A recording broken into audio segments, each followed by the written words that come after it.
Usap-usapan ngayon online ang intrigang buntis ang kapamilya actress na si Loisa Andalio sa ka-long-time relationship niya na aktor at dating hashtag member na si Ronnie Alonte.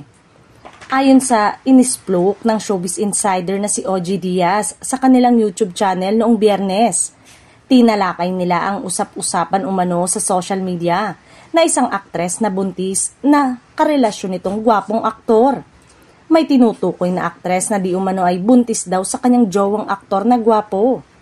Pagsisimula ni OG, sinasabi pang, "Di ba magka-live-in sila?" Ani OG, wala raw dumarating na balita tungkol sa ganong issue sa kanila, partikular sa inisplok niyang si Loisa. Say ni OG, sabi ko naman parang wala namang lumalabas na ganong issue na buntis daw at ang tinutukoy ko nga ay si Loisa Andalio.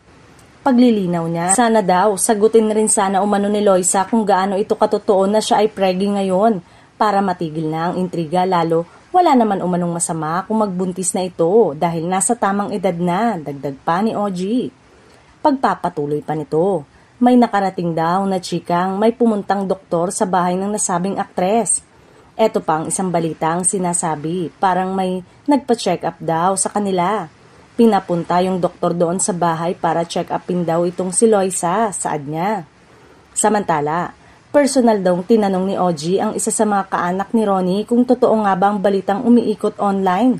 Ang sabi ay parang di naman totoo, OG, kasi ang alam ko ay breadwinner ng pamilya si Loisa. Sa ngayon ay wala pa namang paglilinaw na inilalabas sina Loisa at Ronnie kung totoo nga ba ang intriga ng mga tao sa kanila.